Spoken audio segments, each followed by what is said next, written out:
सफलतायाः सहस्रमाइलयात्रा अपि एकेन पदेन आरभ्यते। यानी 1000 मील सफल यात्रा की शुरुआत भी एक कदम से ही होती है और उन्हीं कदमों को उनकी मंजिल तक ले जाने के लिए भारत सरकार के साथ ही साथ देश के जाने माने विश्वविद्यालय भारत की प्राचीन शिक्षा पद्धति को नवीनीकरण की ओर लेकर निरंतर बढ़ रहे हैं। भारतीय शिक्षा के इस नवाचार को नए पंख देने के लिए भारत सरकार की ओर से गोवा में QS इंडिया समिट 2023 का आयोजन कराया जा रहा है। इस समिट का लक्ष्य एक गतिशील और भविष्य के विचार पर समाज को बढ़ावा देना है, जो भारत में उच्च शिक्षा के भविष्य को आकार देने में मदद करेगा और देश की वैश्विक दृष्टि में योगदान देगा। शिक्षा मंत्रालय के तत्वाधान में चल रहे इस समिट का विजन है भारत में विश्वविद्यालयों का निर्माण और शिक्षा के लिए एक इकोनॉमी बनाना। इस QS इंडिया समिट में देश भर की यूनिवर्सिटी के चेयरमैन के अलावा केंद्रीय मंत्री मीनाक्षी लेखी, अर्जुन राम मेघवाल, गोवा के शिक्षा मंत्री और गोवा के मुख्यमंत्री प्रमोद सावंत भी शामिल हुए। साथ ही निम्स यूनिवर्सिटी के चेयरमैन डॉक्टर BS तोमर भी इस प्रोग्राम का हिस्सा बने और उन्होंने इस समिट को संबोधित भी किया और वहां आए हुए मेहमानों का स्वागत भी किया। शिक्षा की महत्वता पर जोर देते हुए BS तोमर ने कहा कि इस समिट का मकसद देश में बेहतर शिक्षा प्रदान करना है।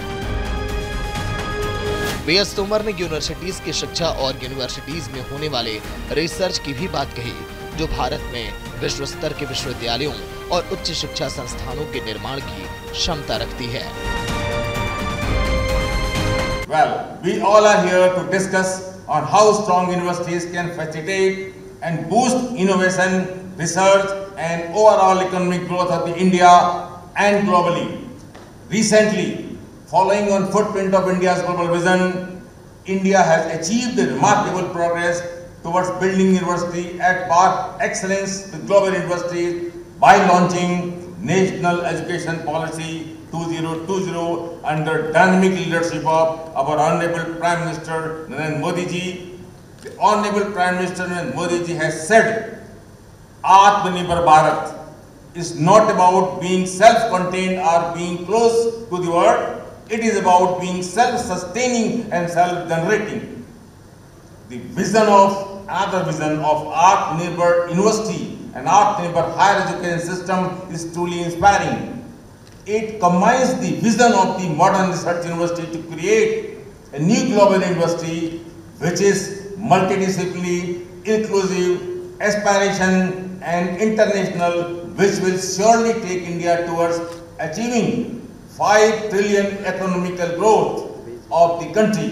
डॉक्टर BS तोमर ने प्रधानमंत्री नरेंद्र मोदी के सपने आत्मनिर्भर भारत की तारीफ करते हुए कहा कि हम प्रधानमंत्री के सपने के फुटप्रिंट्स पर ही चल रहे हैं। उन्होंने भारत में शिक्षा के बारे में बात करते हुए कहा कि भारत वो पहला देश है जहां दुनिया की पहली यूनिवर्सिटी बनाई गई थी। शिक्षा भारतीयों की रग रग में है, जिसे तराशने की जरूरत है। अगर इस पहलू पर काम किया जाए तो भारत विश्व स्तर पर शिक्षा में सबसे आगे होगा।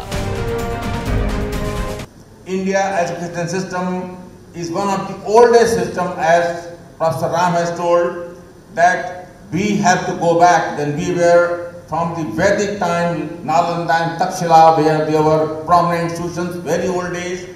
Charak and Sushastra were the ancient Indian physicians and surgeons. They were the father and foundation of the Ayurveda and modern medicine. So the Indian culture of this education is very, very old.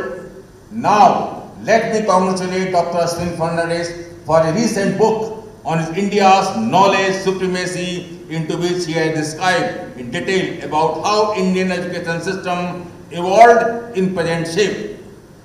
As we witnessing India's presidency over G20 this year, and as India believes in Vasudhaiva Kutumbakam, means world is one family, and also an opportunity to share what the country has achieved in the education sector, particularly after the launch of National Education Policy 2020, which predominantly offers a unique opportunity for countries to collaborate and raise awareness about the importance of quality education. Summit को संबोधित करते हुए निम्स के chairman doctor BS Tomar ने शिक्षा की गुणवत्ता पर बात की। जिसमें उन्होंने कहा कि विश्वविद्यालय किसी भी देश के युवाओं को शिक्षित ही नहीं करता, अपितु उस देश को आर्थिक तौर पर मजबूती प्रदान करते हैं। उन्होंने आगे कहा कि समिट में आए सभी शिक्षाविद और सम्मानित लोग नए आइडियाज, नए रिसर्च, नई तकनीकों का आदान प्रदान करेंगे, जिससे एजुकेशन सिस्टम को नई दिशा मिलेगी और यही इस समिट का लक्ष्य भी है। Universities are the backbone of a knowledgeable society. They not only make they not only make educated individuals, they shape their character, building a knowledge economy. The university, being its foundation, will surely build a society that has ideas, skill, talent, opportunities, and advancement. I am sure this event will be a better platform where we can exchange ideas, discuss the best practices, and unveil the new opportunities of strategic collaboration to ensure a progressive educational interface for all and a drive of India with the global vision of making India as a knowledge hub. This is the most important for we India and our vision of our Prime Minister. Summit को संबोधित करते हुए केंद्रीय मंत्री मीनाक्षी लेखी ने प्राचीन भारतीय शिक्षा प्रणाली को एक उदाहरण के माध्यम से देश की सभ्यता और विविधता के बारे में बात की। Get lost because we at times are not able to explain the complexities of this society, and complexities of our societies are such complex that people look at, I was watching the dance, the Kuchipudi dancers said this, and the gentleman, the young man here who was the MC, said this dance describes the diversity of India. And in my heart I was saying, sorry, does it describe diversity or it describes unity? Because Kuchipudi dance is one dance form. The other ancient dance form could be Bharatnatyam, not very far off, but very close to present-day Andhra. The third could be very far off Manipur, and the fourth could be somewhere up north, down south, up north, east and west. The common factor which each dancer will be singing and dancing on will probably be prayer to Lord Vinayak.